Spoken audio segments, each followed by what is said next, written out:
যুবক, যুবকদের হাত তো এখন অটো হয়ে গেছে, হাতে মোবাইল নাই, রাস্তায় দিয়ে এইরকম হারমোনি বাজাতে বাজাতে যাচ্ছে, হাত অটো হয়ে গেছে। এমন ভাবে মোবাইলের মধ্যে ঢুকে রয়েছে, এক জায়গায় 5 জন মানুষ বসে আছে, যে কোনো জায়গায় 5 জনের হাতেই টাচ মোবাইল 5টা আছে, দেখবেন কের সাথে কেউ কথা কয় না, যার যার কায়দায় মোতালা করতেছে। মাঝে মাঝে হাসিয়ে দেয়, মাঝে মাঝে কান দিয়ে দেয়, একা একা হাসে কান্দে, জেনে ধরা রুগীর মতো হাসেন। কা ঠিক কি ঠিক না? এই সময়টা তুমি কেন নষ্ট করো? সময়ের মালিক কি তুমি? সময়ের মালিক কি আমি? সময়ের মালিক কে? হায়াত দিয়েছে কে? হায়াতের সাথে যদি সৎ ব্যবহার না করো তাহলে আল্লাহ তাআলা হায়াত কমায় দেবে। তোরে সময় দিয়েছি, একটু জিকির ফিকির করবি, আল্লাহ বিল্লাহ করবি, মসজিদে যাবি, কোরআন শরীফ পড়া শিখবি, তা থুয়ে তুমি সময় নষ্ট করো টেলিভিশনের মোবাইলের ভিতরে। ঠিক আছে, তোমার ওই সময় দিলাম না, অকালে তোমাকে দুনিয়া থেকে নিয়ে নিতে পারে।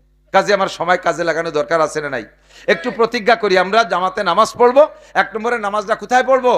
জামাতে। বলেন নামাজ কোথায় পড়বো? লাভ সাথে তো বলেই দিছি, বহুবার বলছি, 1 ওয়াক্ত নামাজ যদি আপনি শুদ্ধ করেও ঘরে পড়েন তাহলে কবুল হবে না। মসজিদের আজান শুনে সুস্থ মানুষ ঘরে নামাজ পড়লে নামাজ হয় না, কবুল হয় না। নামাজের জিম্মাদারি খালাস হয়। কবুলের মানে হলো যে পুরস্কার পাওয়ার কথা ছিল সেই পুরস্কার আপনি পাবেন না, নামাজের দায়িত্ব খালাস হয়ে যাবেন। বাকি মসজিদে যে যদি জামাতে ইমামের পিছনে পড়েন 1 ওয়াক্তের বিনিময়ে 527 ওয়াক্তের নেকি। আমার জিন্দেগিতে অনেক মাইর খাইছি, অনেক মাইর খাইছি, অনেক মাইর আছে। যারা এখন বুড়োকালে নামাজ পড়তেছেন, জীবনের শুরুতে 40 বছর আষাঢ় খালিও পশ্চিম দিক পড়েন নাই, এরকম কিছু দিনদার মানুষ আছেন না? আছে না?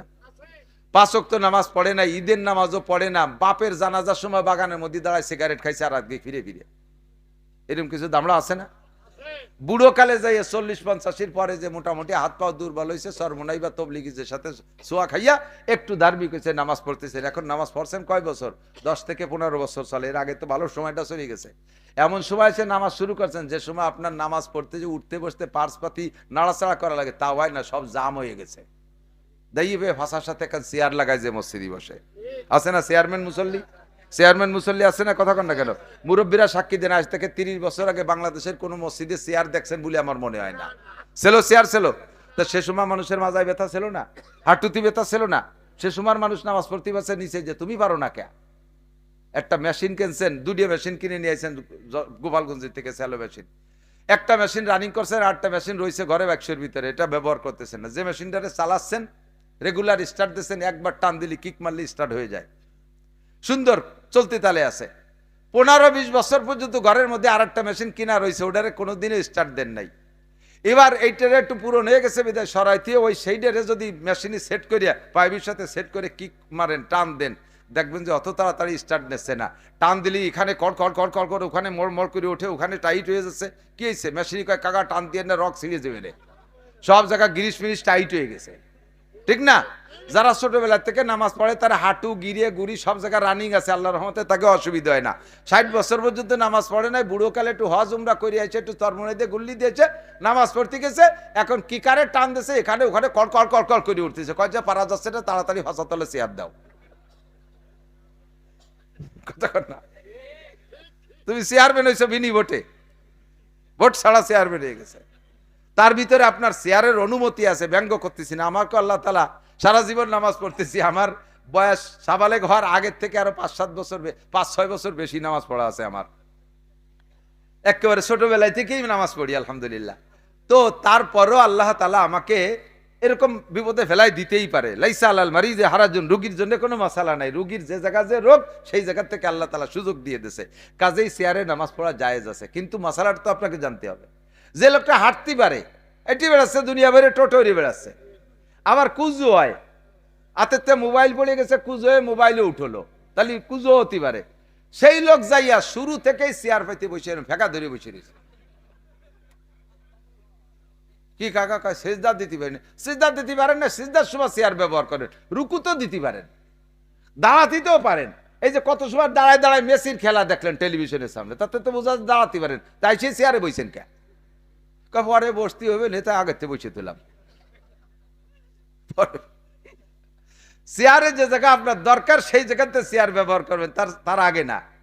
যদি আপনি দাঁড়াতে পারেন, চেয়ারটা পাশার কাছে থাকবে, আপনি দাঁড়াবেন, কিরাত শেষ হয়ে যাবে, রুকু দিতে পারেন, রুকু দেওয়ার প্রমাণ বললাম না, মোবাইল পড়ে গেছে, হাতেতে টাকা পড়ে গেছে, কুজ হয়ে খটলেন, সে টাকা কুড়োতে পারেন, তা আপনি রুকু দিতে পারেন না, রুকুও দিতে হবে।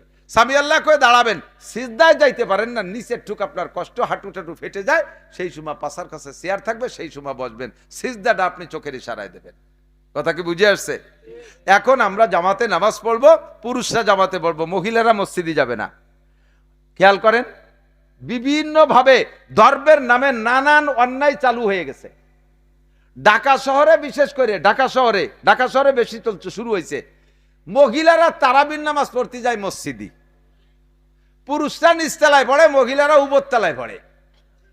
দুনিয়ার সব জায়গা পুরুষরা উপরে, মহিলারা নিচে, মসজিদে যে বিটিকে উপরে উঠে দিছে। আল্লাহ মাফ করুক। রাত্রে তারাবির নামাজ পড়ে ওই জায়গা থেকে বোরকা টোরকা ভ্যানিটি ব্যাগের মধ্যে ভরিয়ে খুলে তারপরে চলে যায় ডাইরেক্ট নিউ মার্কেট, খোলা মার্কেটে।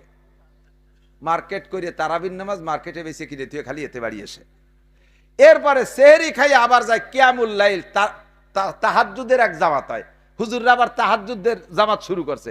বলতে গেলে হুজুরকে গায়ে লাগে, না বললেও ভালো লাগে না। তারাবি পড়ে এক জায়গায়, সে জায়গাতে পাবে লাখ কারিক, আবার তাহাজ্জুদ বেশি সেনতে পয়সা খাবে। নারী আর পুরুষ পিছনে দাঁড় করে দিয়ে তাহাজ্জুদ পড়ে। বিটিরা এ বাসা থেকে ও বাসা থেকে লং পথ জার্নি হেঁটে যাইয়া, পায়ে হেঁটে যাইয়া 10-20 বিল্ডিং ওই পাশে যাইয়া এক জায়গায় তাহাজ্জুদের নামাজ হচ্ছে, সেই জায়গায় শেষ রাত্রি তাহাজ্জুদে যায়। রাস্তায় যদি দো পাইয়ে গাঁজা খা, শিয়েলে হাইজাক করে নিয়ে যায়, তোমার তাহাজ্জুদ যাবে রে কোন জায়গায় দিয়ে? মহিলারা সারা বছর জামাতে ফরজ নামাজ পড়লো না। খেয়াল করেন, সারা বছর জামাতে ফরজ নামাজ মসজিদে গেল না পড়তি, মহল্লায় কোনো জায়গা ফরজ নামাজ জামাতে পড়ার জন্য ইমাম বানায় নিল না। অথচ গ্রাম গায়ে শুরু হয়ে গেছে মহিলারা তারাবির নামাজ পড়ে, একজন হাফেজ ঠিক করে জামাতে। হয়েছে কি হয় নাই? ফরজ নামাজ যেখানে জামাতে পড়তে তোমার নিষেধ করা হয়েছে, জামাত করার হুকুম দেওয়া হয় নাই, তোমার তারাবির নামাজ, নফল নামাজ জানিয়ে টানাটানি 8 রেখাত না 12 রেখাত না 20 রেখাত না 32 রেখাত, এই আজও সমাধান করতে পারলাম না। সেই তারাবির নামাজ তোমার জামাতে পড়তে হবে, খতম তারাবি ইমাম ঠিক করে। এই কুজরমি শয়তানি কি রাশিয়েছে? আমি মাওলানা নাসির, গোপালগঞ্জের মাওলানা, সবাই আমারে চেনে, সারা বাংলাদেশ আমি ঘুরি। আমার বউ তারাবির নামাজ পড়ে না, রুহুল আমিন সাহেবের বউ তারাবির নামাজ পড়ে না তা বলছি না, তারাবির নামাজ পড়েন, যার যার তার পড়ে, এই জামাতে যায় না। আর এক দল বাড়াইছে তবলিগির নামে, বউ নিয়ে তবলিগ করে, তার নাম বানাইছে মাস্তুরাতের দল। হাটাজারি মোহতাম সাহেব সারা বাংলাদেশের সবচেয়ে বড় মাদ্রাসার হুজুর, তার হাটাজারি মোহতাম সাহেব বউ নিয়ে তবলিগি যায় নাই, সাইকুল হাদিস সাহেব তো বউ নিয়ে তবলিগি যায় নাই, রুহুল আমিন সাহেব বউ নিয়ে তবলিগি যায় নাই, আমি মাওলানা নাসির বউ নিয়ে তবলিগি গেলাম না। একদল 3 দিনই তবলিগ ঘুরিয়ে আইছে, 3 সিলে দিয়ে আইছি, এরপরে বউ নিয়ে পিকনিক করার জন্য শখসেতে। এই যে দেশ ইসলামের নামে নানান প্রকারের আবিষ্কার শুরু হয়েছে, এই সমস্ত আবিষ্কার বাদ দিতে হবে। মহিলারা নামাজ পড়বে ঘরে, জোরে বলেন কোথায়? এক জায়গা তালিম করে সেই জায়গা বসে লাস্টে যাইয়া সলাতুত তসবির একটা জামাত করে, মহিলা একজন ইমাম আর পিছনে সব মহিলারা দাঁড়াইয়া। আর মহিলারা মোনাজাত করতে গেলে ওকে অল্পের মধ্যে, ওকে তো দিল নরম, তো 2-4 কথা কলি কান্দি দেয়। হ্যাঁ কথা, বেটারা কান্দে খালি কান্দে, আর মহিলারা কান্দে গীত গায়ের কান্দে, ঠিক না? দেখবেন মহিলারা কান্দে গেলে বিনে এত কথা পায় কোন জায়গা আল্লাহ জানে। 19 সালে গেছিলাম হজে, আব্দুল্লাহ মিয়ার মানে সহযোগিতায় সরকারি প্যাকেজে গেছি।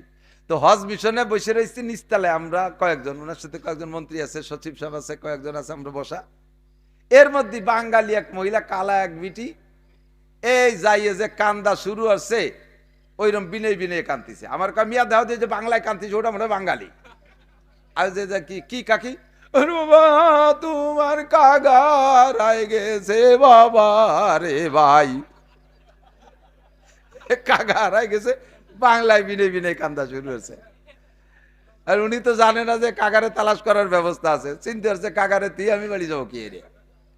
সাহেব বললাম যে কাকি বসেন, 1 ঘন্টার মধ্যে কাকারে পাবেন।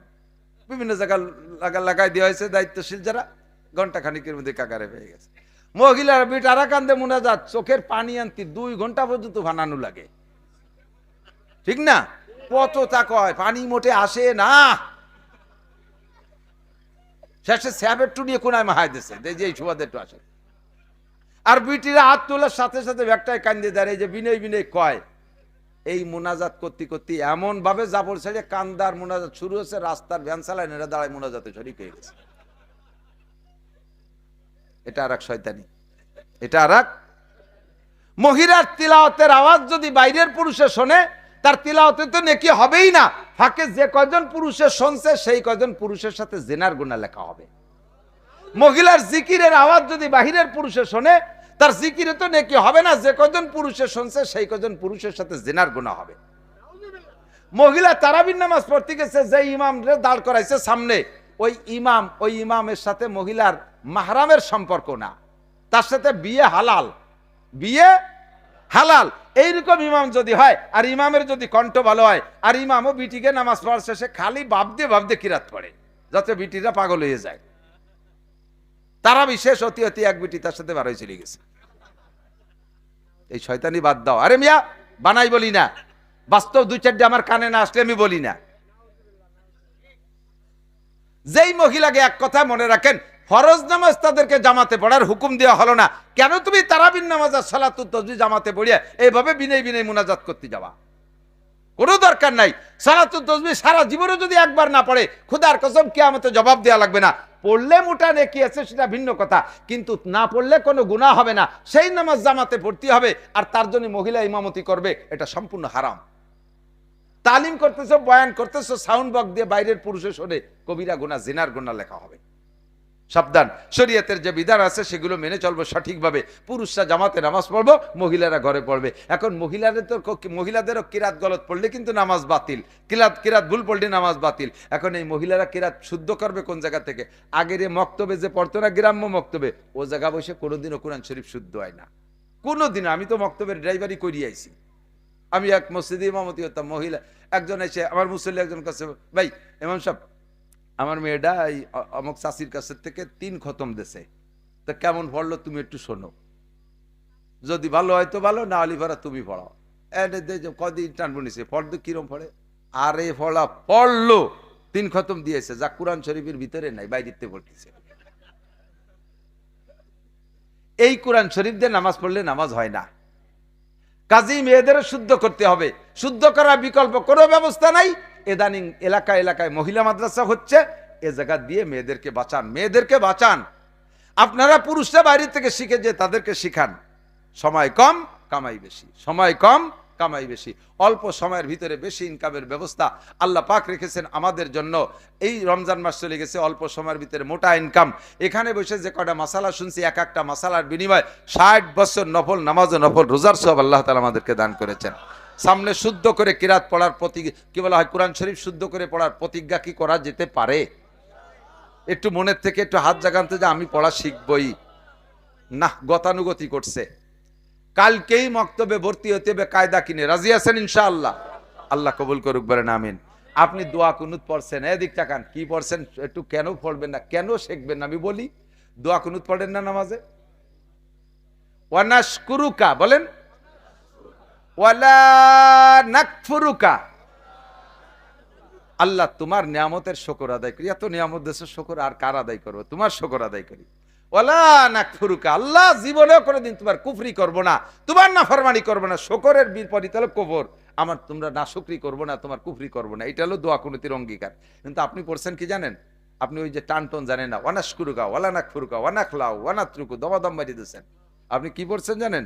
আল্লাহ এতদিন শুকর আদায় করছে, সামনের থেকে অবশ্যই কুফরি করব, অবশ্যই নাফরমানি করব, আর শুকর আদায় করতে পারবো না। ওয়ালা নাকফুরুকা, লামে তাকিদ, পারবো না, আমি তাকিদ দিয়ে বলতেছি। ঈমান থাকবে, নামাজ না খালি ঈমান থাকবে। এত বড় বড় মায়ের খেয়ে বসে রয়েছেন, এত বড় বড় মায়ের খেয়ে বসে রয়েছেন। আল্লাহ তাআলা আমল করার তৌফিক দান করেন। হুজুর বলেন, মান আতানি ফাকাদ আতা আল্লাহ ওয়া মান আসানি ফাকাদ আসাল্লাহ। যে আমার অনুসরণ করে সে আল্লাহর অনুসরণীতি যদি তেমন স্বচ্ছ হয়, তাহলে তুমি হবা আমার সাথে জান্নাতুল ফেরদাউসের বাসিন্দা।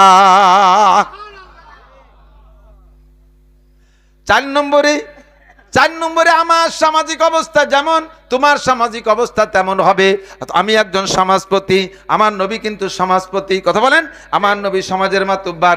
বেইনসাফি কোনো বিচার নবী করেন নাই, উল্টো পাল্টা কোনো ঘুষ খায়া নবী বিচার করেন নাই। ও সমাজের মাতুব্বার, আমার দিক সমাজের মাতুব্বার যারা আছেন, যারা যতটুকের মাতুব্বারি করেন, আমার কানে আসে শুধু কোর্ট কাছারির বিচারকদের সম্পর্কে আমরা তাদের সম্পর্কে অপবাদ দেই, তারা ঘুষ খেয়ে ভুল বিচার করে। আরে সমাজেও এক শ্রেণীর মাতুব্বার আছে, সালিশ করে, তারাও ঘুষ খায়া উল্টোপাল্টা বিচার করে, কি করে না? আছে না নাই? অপরাধীকে ঘুষ খাইয়া বাঁচাইয়া দেয়। এরকম ঘুষখোর যারা আছো, সাবধান হয়ে যাও। কুল্লুক, আল্লাহ নবী বলেন, আল্লাহ নবী সাল্লাল্লাহু আলাইহি ওয়াসাল্লাম বলেন, কুল্লুকুম রাঈন ওয়া কুল্লুকুম মাসউলুন আন রাইয়াতিহি। তোমরা সকলে রাখাল। রাই মানে রাখাল। রাখাল কাকে বলে? গরু, ছাগল, উট, দুম্বা, ভেড়া, ঘোড়া, গাধা যারা চড়ায় তাদেরকে রাখাল বলে। মালিকের রাখালের কাছে যে কয়টা পশু দিয়ে ঘাস খাওয়াইতে পাঠায়, সন্ধ্যাকালে বা সপ্তাহের শেষে বা দিনের শেষে সব কয়টা প্রাণীকে হিসাব নিয়ে নেয়। কয়টা দিছিলাম তোমার কাছে, সবগুলো আনছো কিনা হিসাব নেয় কি নেয় না? হিসাব নেয়। নবী পাক বলেন, কুল্লুকুম রাঈন, তোমরা সকলে রাখাল। যাকে যতটুকের রাখালির দায়িত্ব দেওয়া হয়েছে, কিয়ামতের ময়দানে আল্লাহ পাকের সামনে তাকে ততটুক রাখালির জবাব দেওয়া লাগবে। তোমার ফ্যামিলির সদস্য 7 জন, 7 জনের হিসাব দিয়ে যাও। তুমি মেম্বার, তুমি ওয়ার্ডের দায়িত্ব নেছো, নিজেকে নিজে যোগ্য মনে কইরা নিজে প্রার্থী সাজে তুমি দায়িত্ব নেছো। জনগণ তোমাকে ভোট দিয়েছে, তোমার এই ওয়ার্ডের জনগণের হিসাব দাও। কে খাইলো আর না খাইলো, কে পড়লো আর না পড়লো, কে মাল পাইলো আর না পাইলো। মেম্বার, তোমার বাড়ি যার রাস্তাটা পাকা বানায় নেছো, ভোটারের বাড়ি যার রাস্তা কেন বানায় দাও নাই? ও মেম্বার, তোমার বাড়ি সুন্দর কারেন্ট নেছো, আলাদা পাওয়ার প্ল্যান্ট দিয়ে নেছো, তোমার ভোটারের বাড়ি কেন দাও নাই? আরে তুমি তো নামাজ পড়েছো, তোমার ভোটাররা কেন নামাজ পড়ে নাই? তুমি তো এগুলো করেছো, ওগুলো করেছো নিজের জন্য, জনগণের জন্য কি করেছো জবাব দিয়ে যাও। চেয়ারম্যানকে ইউনিয়নের জবাব দেওয়া লাগবে, উপজেলা চেয়ারম্যানকে উপজেলার জবাব দেওয়া লাগবে, এমপি সাহেবকে পুরো সিটের জবাব দেওয়া লাগবে, আর মন্ত্রী মহোদয়কে মন্ত্রণালয়ের হিসাব দেওয়া লাগবে, প্রধানমন্ত্রীকে গোটা দেশের হিসাব আল্লাহর কাছে দেওয়া লাগবে। আমার বাবারা, ছেলে কি করে, মেয়ে কি করে খবর রাখেন না। রাস্তা দিয়ে ঈদের সময় দেখছি, গতকালকে গেছি ঢাকায় মাহফিলে, পদ্মা সরের উপর দিয়ে আরে কপাল, কি পরিমাণ যে বুজুর্গারের দিন আল্লাহ বিল্লে করতেছে বসে বসে। দুইজন জায়গায় বসে বসে একেবারে কবুতরের বাচ্চায় যেমন খাওয়ায় না, ওই এরকম কবুতরের আদার খাওয়ানোর মতো খাওয়াচ্ছে বসে বসে। আমি মনে হচ্ছে ওরা সুরভ হাতে মস্ক করতেছে। এই যে অর্ধ উলাঙ্গিনী আদা লেংটি মহিলাগুলো, এরা কি আসমান থেকে ডাইরেক্ট প্যাকেটে নাজিল হয়েছে, নাকি দুনিয়ার কোন আব্বার মেয়ে? কতক্ষণ? দুনিয়ার কোন আব্বার মেয়ে। ও আব্বা, তুমি মসজিদে বসে জিকির করো, মা তুমি ঘরে বোরকা পরে বসে আছো, তোমার অর্ধ উলাঙ্গিনী মেয়েটা রাস্তায়। নবী পাক বলেন, আমার পরিবারের মেয়েরা এমন চলাফেরা করে নাই, পরিবারটাকে আমার সাথে মিলাও। যদি আমার সাথে জান্নাতুল ফেরদাউসে ওই কোরআন তেলাওয়াতের মাহফিলে বইসা আল্লাহর হাতের ইফতারি খাইতে চাও, তাহলে পরিবারটাকে আমার সাথে মিলাও। 4 নম্বর। 5 নম্বরে তোমার অর্থনীতি আমার অর্থনীতির সাথে মিলাও। 4 নম্বর। 5 নম্বরে আমার রাজনীতির সাথে তোমার রাজনীতি মিলাও। আমরা গোপালগঞ্জের মানুষ 95%, 5% রাখছে আলাদা। বিভিন্ন দলে থাকতে পারে, যেহেতু গণতন্ত্রের দেশ, স্বাধীনতার দেশ, এ দেশে যার যার রাজনীতি করার অধিকার আছে, আছে না নাই? বাংলাদেশের সবগুলোকে বাড়ায় আমলিগ বানাবো, এই দায়িত্ব এইটা যদি হতো, তাতে রাজনীতি থাকে না। সবাই আমলিগ হবে না, সবাই বিএনপি হবে না, যার খুশি সে হবে। তো যেহেতু আমাদের বঙ্গবন্ধুর গোপালগঞ্জ, আমাদের প্রধানমন্ত্রীর গোপালগঞ্জ, কাজেই সেই সুবাদে এ জায়গায় 95% মানুষ আমলিগ করবে, এটাই স্বাভাবিক। 5% এদিক ওদিক থাকতে পারে। তবে আমলিগ করব, আমলিগরে এমনভাবে করব না যে আমলিগ করতে গেলে আমার আখেরাত নষ্ট হয়।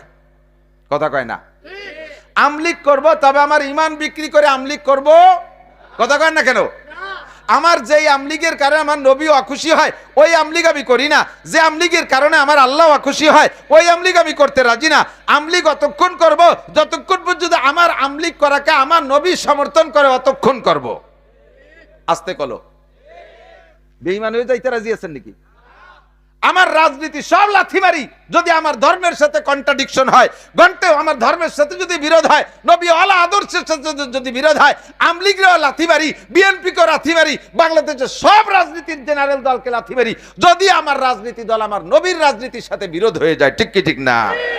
আমার নবীর রাজনীতির সাথে মিল করে আমি বলি, মাঝে মাঝে বলি যে তোমরা একদল আসো পাইকারি দরে আমলিগালাকে জাহান্নামে ফাটাই দিচ্ছ, যে আমলিগ হলি সেটা মুসলমান না। এই আকীদার এক শ্রেণীর মানুষ আছে। ওই দিক গেলি কয় যে আপনি আপনি কি মুসলমান না আমলিগ?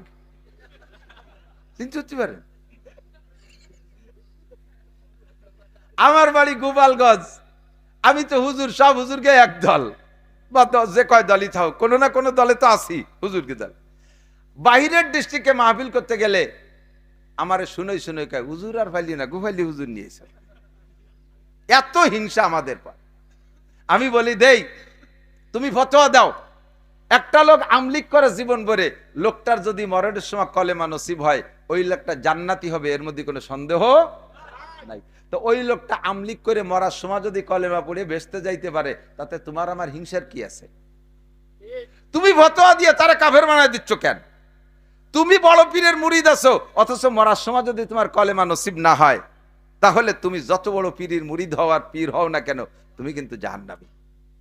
আমি জানি এমন এমন আমলিগ আছে, এমন এমন বিএনপি আছে, বিএনপি আমলিগ দুই দলটা একসাথে মিলেই করতে হয়। শাসন আবার সময় তো খারাপ, সে কোন যাইতে ওরা দেবে।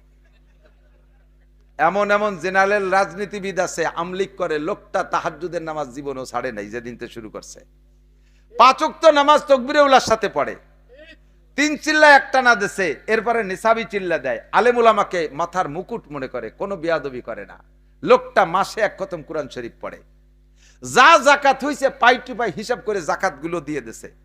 লোকটার পয়সা আছে, বছরে একবার উমরা করে, হজ করছে 2 বার, মাথায় পাগড়ি পরে, সুন্নতি টুপি, গায়ে জুব্বা, লম্বা দাড়ি, বাড়ির পরিবারের সদস্য যা আছে 100% পর্দা করায়। লোকটা বঙ্গবন্ধুকে ভালোবাসে, আমলিক পছন্দ হয়, শেখ হাসিনাকে ভালোবাসে, আমলিক করে। আর তুমি এই লোকটারে বলবা আমলিক করলে কাফের, আমলিক বেচতে যাবে না, তোমার এই কন্ট্রাক্টরই কিনা দিছে। লোকটা আমলিক করে করে, কিন্তু তার নবীর আদর্শের কোনো জায়গা কম নাই। কথা বলেন, নবীর আদর্শের কম নাই। নবী পাক বলেন রাজনীতি করবা তাও আমার আদর্শের সাথে মিল করে। 6টা জায়গা মিল হতে হবে। কয় জায়গা? 6 জায়গা নবীর সাথে মিল হবে। ব্যক্তি জীবন, পারিবারিক জীবন, অর্থনৈতিক জীবন, সামাজিক জীবন, রাজনৈতিক জীবন, আন্তর্জাতিক জীবন। আন্তর্জাতিক যারা আছে তারা আন্তর্জাতিকের সাথে মিল করবে। এই 6 জীবনে যে মিল করতে পারবা, আমার সাথে জান্নাতে যাবা। আর এই 6 জায়গার এক জায়গা গড় মিল বাঁধবে, তো ওইটার নাম হবে আবা। ওইটার নাম কি? নাম যাই হোক না কেন, সেইটার নাম হবে আবা। আব্দুর রহমানের নাম আবা হবে, আব্দুর রহিমের নাম আবা হয়ে যাবে, আব্দুল খালেকের নাম আবা হয়ে যেতে পারে। আমরা আবা নাম ধারণ করতে চাই না, আবা নামে নামই হতে চাই না। আমার যে নাম আছে এই নাম দিয়ে নবী পাকের উম্মত হিসেবে জান্নাতে যেতে চাই। কথা বলেন ঠিক ঠিক না? আমার গোটা জিন্দেগিকে নবীওয়ালা জিন্দেগির সাথে মিল করবো। হুজুর বলেন আমার সাথে তুমি জান্নাতুল ফেরদাউসে যাবা। এবার মান আতা আনি দাখালাল জান্নাহ, যে আমার সাথে আমার অনুকরণ করবে, অনুসরণ করবে, সে জান্নাতি হবে। মহিলাদের কথা মহিলারা সেটা নিয়ে নেবেন, পুরুষের কথা পুরুষরা নিয়ে নেবেন। আমরা নবী পাক সাল্লাল্লাহু আলাইহি সাল্লাম জামাতে নামাজ পড়েছেন। হুজুর নামাজ পড়ছেন কোথায়? খেয়াল করেন, হুজুর নামাজ পড়ছে কোন জায়গা? জামাতে। যেদিন থেকে নামাজের হুকুম হয়েছে, নামাজের সাথে একটা আয়াত আসছে, ওয়ারকাউ মা'আর রাকিঈন। কোরআন শরীফে আছে না নাই? হাফেজ সাহেব রাখেন, ওয়ারকাউ মা'আর রাকিঈন। রুকুকারীদের সাথে রুকু করো। হুকুম কার? তাহলে রুকুকারীদের সাথে রুকু করতে গেলে নামাজটা জামাতে পড়া লাগে না? এই জন্য জামাতে নামাজ পড়া ওয়াজিব, সুন্নাত না। আমরা পুরুষ যারা আছি জামাতে নামাজ পড়বো, লাভ কি? এই জায়গাটুকু একটু খেয়াল করেন। এখানে যারা বসা আছেন, আমি চেহারা দেখে টের পাই, চেহারা দেখে টের পাই। বলি থাকি মাঝে মাঝে, যে যার ব্যবসা সে তার মাল দেখলি চেনে, ঠিক না? আর তার নজরও তার সেই মালের দিকে। মুসির দোকানের সামনে দিয়ে আইটে যাবেন, ও জীবনে আপনার মুহির দিক তাকাবে না, পায়ের দিক তাকায় যে স্যান্ডেল ছেঁড়া আছে নাকি, ঠিক না? ডাক্তারের দোকানের সামনে দিয়ে যাবেন, ডাক্তার আপনার পাত দিক তাকাবেন, আপনার মুহির দিক তাকাবে। ডাক্তারের মানুষের চেহারা দেখলি টের পায় সুস্থ না রুগী, ঠিক না? যে যার ব্যবসা করে সে তার মাল দেখলি চেনে। আমরা এই ওয়াজের ব্যবসা করি, হুজুর মানুষ, আপনাদের চেহারা দেখলি টের পাই। কারে জিজ্ঞেস করলে সূরা ফাতিহা শুদ্ধ করে পড়তে পারবেন না আমি জানি, কাকে জিজ্ঞেস করলে দোয়া কুনুত শুদ্ধ করে পড়তে পারবেন, এর মধ্যে চেহারা দেখলে টের পাই। মাদ্রাসায় পড়ে যারা কোরআন শরীফ শুদ্ধ করে পড়া না শিখছেন, স্কুল কলেজ ইউনিভার্সিটিতে পড়েছেন, গ্রাম্য মক্তবের থেকে কোরআন শরীফ কোনো মতে ডাকরা পড়া শিখছেন, আল্লাহর কসম এর 99% পাবলিক নারী আর পুরুষের কোরআন শরীফ পড়া অশুদ্ধ। আর নামাজ ভাঙ্গার কারণ 19টে। কয়টা? এর ভিতরে 1 নম্বরে রাখছে নামাজ ভাঙ্গার কারণ, মানে যে কারণে নামাজ ভেঙে যায় তা হলো কিরাত অশুদ্ধ পড়া। কিরাত অশুদ্ধ, কিরাত পড়লে নামাজ হয় না। একটু বুঝতে হবে, প্রাণ খুলে একটু কান খাড়া করে শুনতে হবে এবং গুরুত্বের সাথে শুনতে হবে। খেয়াল করেন, নামাজ ভেঙ্গে যার মানে নামাজ হলো না। হলো না কি মানে? একটা লোক নামাজ টোটালি যদি না পড়ে, টোটাল যদি না পড়ে, ঈশার নামাজ না পড়ে, তাহলে তারও যে শাস্তি, আপনি নামাজ পড়ছেন ভুল কিরাত দিয়ে, তারও সেই শাস্তি। 40 বছর নামাজ পড়ছেন ভুল কিরাত দিয়ে, একটা লোক 40 বছর নামাজ না পড়েও যেই দোজকে যাবে এবং যে পরিমাণ সাজা খাটবে, আপনি 40 বছর নামাজ পড়ার পরও সেই দোজকেই যাবেন এবং একই পরিমাণ জাহান্নামে খাটবেন। তো আর এই বুড়োকালে শুদ্ধ হওয়ার সময় নেই, ও বড়িও লাভ নাই, ঘুমোই থাই থাকেন, ঘুমে থাকেন। আমি আপনার অত নিয়ারা হতে পারবো না। না কাকা আর ছাড়িয়ে দিয়েন না, যা পারেন ভরেন, পকতে পারবো না আমি। ওই যদি বলি তাহলে আমার ভাষার চামড়া থাকবে না। আল্লাহ কয় তোমার এই দায়িত্ব নীতি কইছে কে? তাহলে এই তোমার কথা শুনে যেগুলো অলসতা করে কোরআন শরীফ শুদ্ধ করলো না, অশুদ্ধ কিরাত দিয়ে নামাজ পড়ছে, সবগুলো ভুলের গুণা তোর গাড়ে উঠছে, আমি ছাড় দিতে পারবো না। আল্লাহর কসম, খেয়াল করতে হবে, আল্লাহর কসম, যারা অশুদ্ধ কিরাতে নামাজ পড়েন, খুদার কসম তাদের নামাজ হচ্ছে না, হচ্ছে না, হচ্ছে না, হচ্ছে না। তসবিদের 1 কোটি বার বলবো হচ্ছে না। নামাজ না পড়লে আপনি না পড়তে পারেন, আমার কিচ্ছু আসে যায় না। এখন এই কথার পর যদি আপনি ছেড়ে দিতে চান দিতে পারেন, কিন্তু এই কথার পর ছেড়ে দিলে তো আপনি বেঈমান হয়ে গেলেন।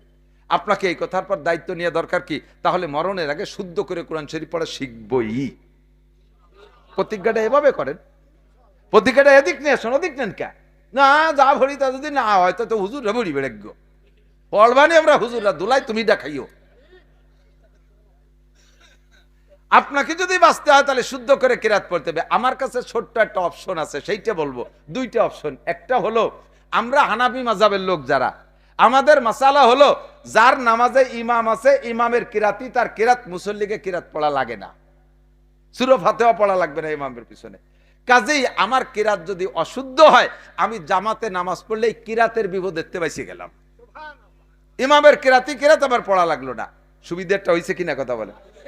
2 নম্বর, সুন্নত বা অন্য নামাজ বা একা একা যদি কোনো সময় ভর্তি হয়, সেই নামাজে বাঁচাবো কি এরিয়া? সেই নামাজ বাঁচানোর জন্য একটা ব্যবস্থা হলো, আমার কাছে যেটুকু আছে জানা মতে সেটুকু হলো, আজকে এ জায়গার থেকে প্রতিজ্ঞা করতে হবে, আগামীকাল সকালবেলা একখান কায়দা কিনে মাদ্রাসা বা মসজিদ আমার ইমাম সাহেবের কাছে 200-500 টাকা দিয়ে হলেও হুজুরের সাথে কন্ট্যাক্ট নেব, হুজুর আমারে 3 মাসের মধ্যে কোরআন শরীফ পড়া শিখিয়ে দেবেন, আমি ডেলি 1 ঘন্টা সময় দেব।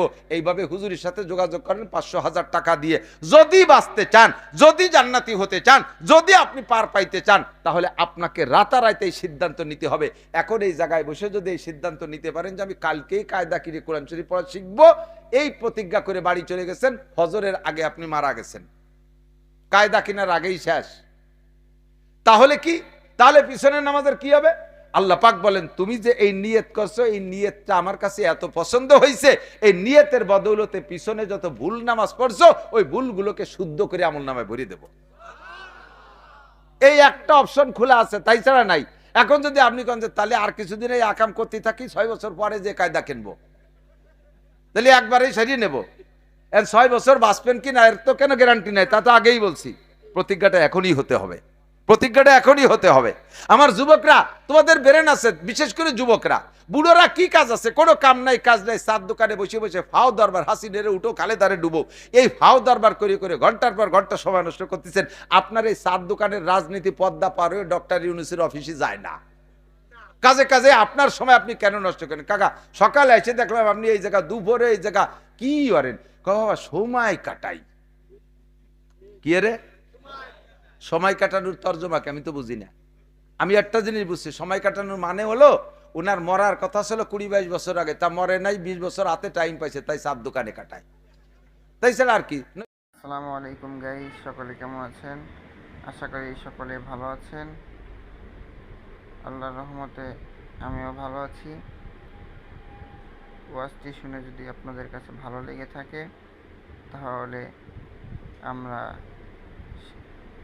শেয়ার করব বেশি বেশি এবং সাবস্ক্রাইবার করে বেল আইকনটি বাজিয়ে আমরা পাশে থাকব। নতুন নতুন সুন্দর সুন্দর ওয়াজ পেতে আমরা সবসময় পাশে থাকব। আসসালামু আলাইকুম ওয়া রাহমাতুল্লাহি ওয়া বারাকাতুহু।